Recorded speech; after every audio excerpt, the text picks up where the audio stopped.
Hello, thank you for listening to A Glimpse of the Kingdom. I am David Pendergrass.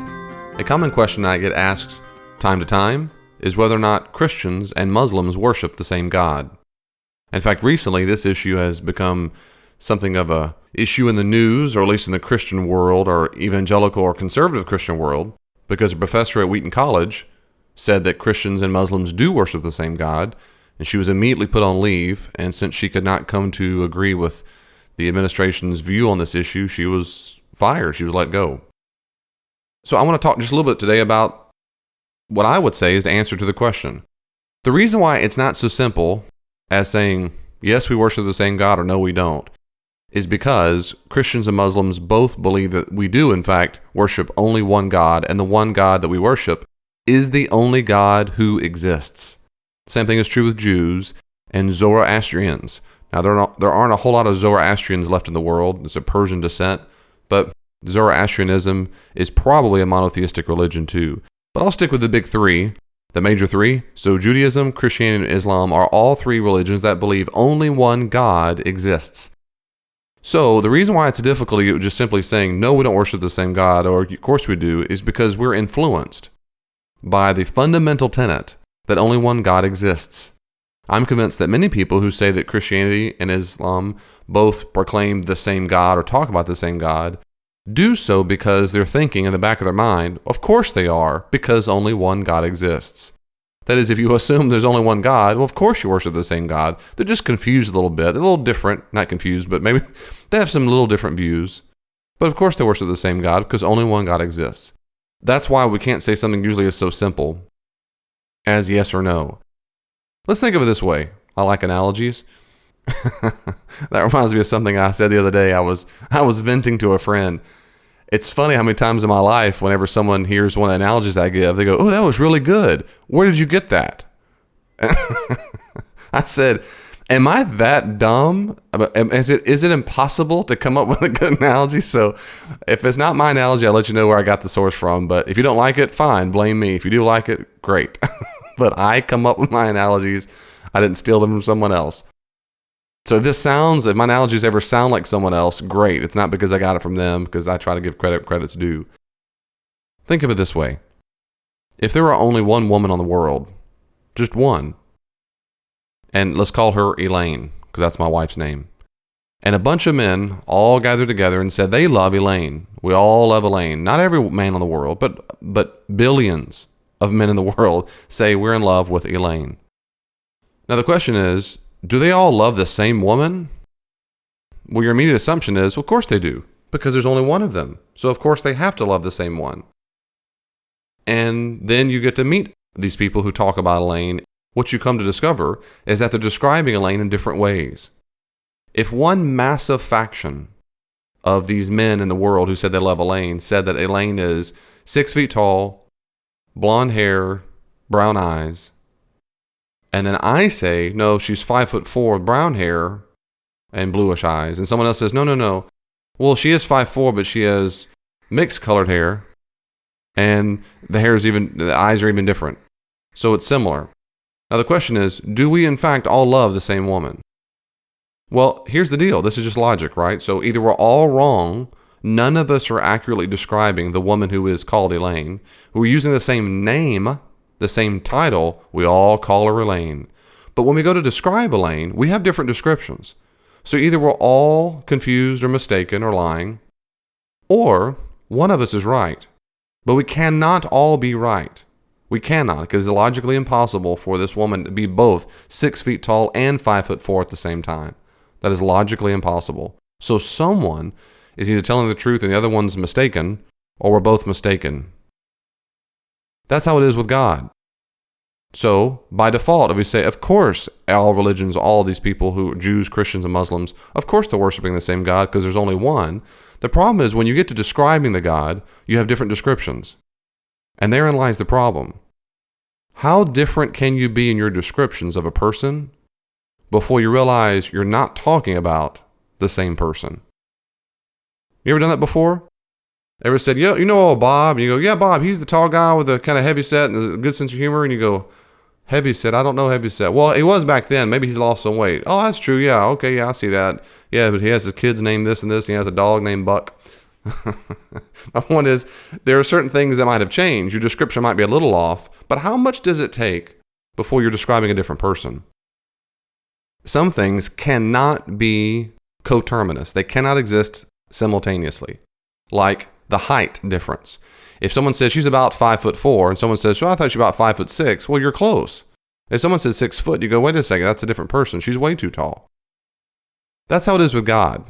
So while I concede people's religious experience might allow them to have a little bit different description of God, when you look at a religion's tenets and their basic sacred texts, then the issue is, what do those texts, what do the scholars of the field say about God? And we could go through a long list. For example, the Muslim conception of God, and Allah is the Arabic word for God. Allah doesn't mean Muslim God. Allah just means God. And the Muslim conception of God, this one being, is that God does not love sinners. He hates sinners. This is replete throughout the Quran, that God hates sinners and only loves people who do what he says to do. It's also bedrock theology that Allah does not rescue people out of some means of grace and so forth. You have to be good. You have to do what Muhammad said, or else you go to hell. It's also really bedrock to Muslim theology that there is no such thing as Trinity. It's what we call a Unitarian understanding of God. That is, there's only one God, yes, one being. There's also only one person.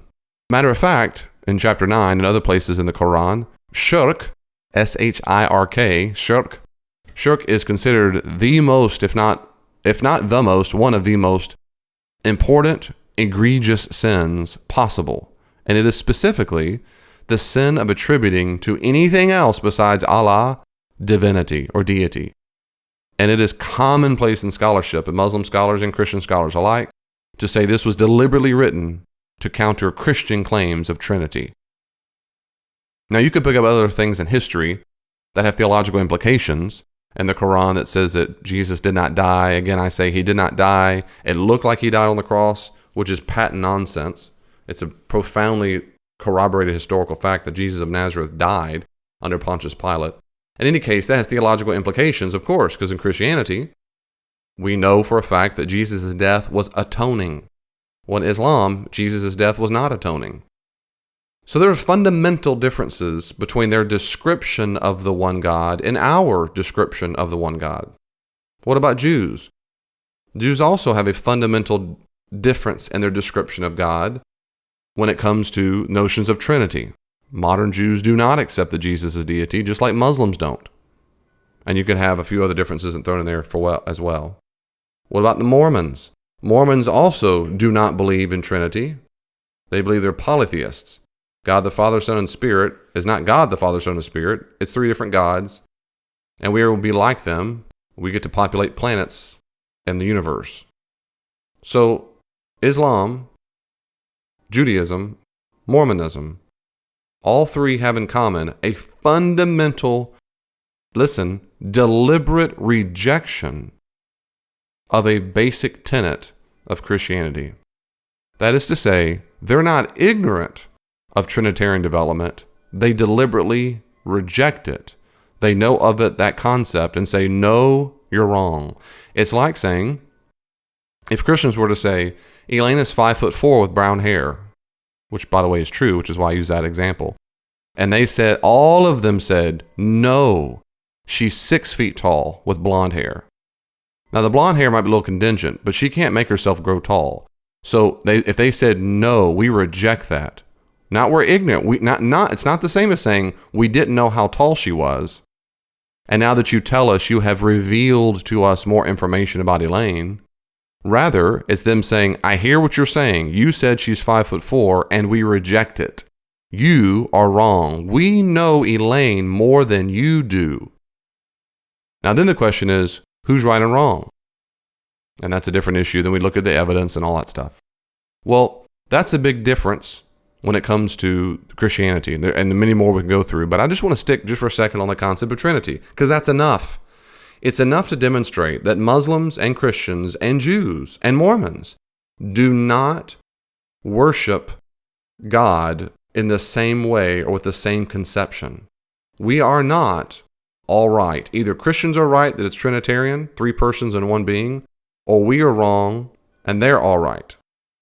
So the question is, do we worship the same conception of God? Do we know the same God? The answer is no, we do not know the same God. We have fundamentally different pictures of it. Now, you can say, well, Muslims also think God is merciful and Christians think God is merciful. Allah cares about justice and Christian God cares about justice. You're right. We can think of some similarities. Back to my analogy. All the groups can think that Elaine is a woman, that she's female, that she has eyeballs, that she lives and she eats food and drinks water. Those are all true things. But when we get to other fundamental things, we realize, wait a second, we're talking about 2 different people. So the question then is, well, do they all worship idols? No, an idol in today's parlance, particularly in churches, has become a metaphor. We worship the idol of the stock market and so forth. In the ancient world, forever, for thousands of years, an idol was a physical representation of a god or a force, but typically a god. So no, Muslims don't make graven images out of stone and carve them out of wood, and they don't do that, nor do Jews and nor do Mormons. The question is, do they have an accurate conception or perception of God? The answer is, no, they do not. And this is a big deal, because this is a deal breaker. Then the question is, David, can you be a Christian and not believe in the Trinity?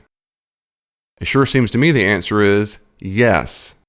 You can be, listen, ignorant of Trinity and most certainly still be a disciple of Jesus. Now, why would I say such a thing? Because the doctrine of Trinity, which, forget its fully orbed, enriched understanding in the 2nd, 3rd, and 4th, 5th centuries, did not exist in the time of Jesus and his earliest apostles. At no point in the earliest kerygma, that is the proclamation of the church, did they say, you must believe in Father, Son, and Spirit in order to be saved. No. At minimum, it was know who Jesus was. You tell him the story. You understand that his death was for you. You repent. You change your mind about your view of what God's doing in the world or your other gods in the world, if you're in the ancient world. And you put your faith in Jesus and trust in Jesus. You ask for the Spirit to come inside. The Spirit infuses you. And you continue the kingdom of God work that Jesus began, which he wanted to start all the way through Abraham centuries before. But at no time does it say, and then you must believe in Trinity. Of course not. Trinity is a Latin word. So can you be ignorant about it? Yes. But Trinitarian formulas were already there. Father, Son, and Spirit are basic, particularly Father, Son, are at the root of earliest Christianity. The question then is, can I reject the Trinity and be Christian? To that I say, no. You cannot reject it and be Christian. For example, in Islam, like I said before, the Quran deliberately rejects Trinity theology. I mean, absolutely, deliberately rejects it. So do modern Jews. So do Mormons. So you cannot be Christian and reject the concept of Trinity. That is to say, if you know what it is, I hear what you're saying, 1 being, 3 persons that are co-equal in love and will and being, they have, and I could go on for a while about Trinity. But the point is, if you know what that is and say, and that's false, we have the truth, then we have parted ways. So we are not all right. We're either all wrong, and God is not Unitarian and is not Trinitarian, as we're all wrong, or we are right and they are wrong. This is a line in the sand. It's a line in the sand. I know it's very popular today to say we worship the same God. For the benefit of the doubt, usually it's because a person, again, thinks there is only one God. Back to my analogy, there's only one woman. Of course, they're just confused. They love the same woman. So that's part of the reason why. The other reason why it's popular to say that, they worship the same God, is because they don't want people to be offended and or hurt if you disagree. That's a common assertion too, that if I say Christians and Muslims don't worship the same God, then I have to go hurt them. I have to go kill them. I have to go attack them. I have to do something to demonstrate that their way is wrong, and I hate them, I judge them, I condemn them. Well, that's gallimacious. That's nonsense. I know for a fact that my children get bad math answers. 2 + 2 does not equal 6. Do I hurt them when they get the wrong answer? Do I hate them? Do I beat them up? Well, Dave, there's your children. Okay, my neighbors. Do you really think the average Christian wants to pick up a stranger and say, do you believe in Trinity or not? I don't think so. I have to kill you now. I don't know of one single attack in the ancient world. It might have existed. The point is, that's not a natural, logical, necessary, or even likely corollary to the belief that we worship different conceptions of God, and we cannot both be right. And this is why, even in Judaism today, if I'm a Jew, William Lane Craig says this too, and I agree with him, completely concur, modern day Orthodox Jews, if I were an Orthodox Jew, I'd say Christians do not worship the right concept of God. Now, the reason why we think modern day Jews are the closest versus Islam and versus Mormonism is because Christianity always adopted the Jewish understanding of God. We always did. He's Father Abraham. Jesus is, when he was on earth, the God the Father to whom he prayed, of course, was the father of Abraham, Isaac, and Jacob. We Christians think that we know more about God than the Jews do. We have been revealed more information. Back to my analogy. It's like saying, I know Elaine more than anybody else in the world because I'm married to her. I know her the best. And if someone says, no, you're wrong, XYZ, well, then we absolutely disagree. If the person said, really, I didn't know that about her, tell me more. Then we don't worship a different God or a different conception of God. It just means the other person's ignorant. They've not been revealed the same amount of information. And then I would share it. And that's exactly what Jews for Jesus do right now and all over the world. That's what they do. They will go and say, the God of Abraham, Isaac, and Jacob sent his son, the Lord Jesus. Let me tell you about him. And so it's a further revealing. But from their perspective, I would reject all of it and say, no, the Trinity is nonsense. Okay, so from a Christian perspective, Jews, Muslims, Mormons do not worship the same God in that they do not have the same conception of God. And secondly, it's not that they're all idolaters either. We Christians should stop saying that. They don't worship an idol, and they don't necessarily worship Satan either. They are mistaken. Now, why does the average Muslim and average Jew and average Mormon worship what they worship? Well, the same reason why the average Christian worships what he or she worships. Because some authority figure told them that, and they respected their authority figures. And then they read their sacred texts, and the sacred texts seem to suggest that. They read the Quran that says, shirk, that you cannot believe anything else is divine, but Allah, they believe it. They believe they'll go to hell if they don't agree with that. They believe there are consequences, just like Christians think there are consequences for not believing certain things. So, we don't need to hurt them. We need to love them. We need to prepare for having good, honest, open, kind, courteous conversations with them as much as we can. Not name-calling and not look at them, you worship a different God. We are all different. In fact, what I think we should say is that I do agree with you that there's only one God. We're on the exact same page. But where we have a huge difference is in our understanding of who God is. And we cannot all be right. I would love to chat with you what I think, and am convinced, is the best, most revealed understanding of the God who is. And it starts with Jesus. God bless you. I'll see you next time. Thank you so much for taking the time to listen to A Glimpse of the Kingdom. I hope you enjoyed the podcast. If you want more, go to davidpendergrass.com. davidpendergrass.com. If you look at the top, you'll see various tabs that have sermons I've preached, a link to all the podcasts I've done so far, a link to my consulting website. For more information about my consulting, see davidpendergrassconsulting.com. Also, you'll see information about the books I've written that are found on amazon.com. So davidpendergrass.com, one-stop shop, all that you need. If you want to reach out to me, follow me on Twitter, at Dr. D. Pendergrass, at Dr. D. Pendergrass, and send me a message. I'll see you online.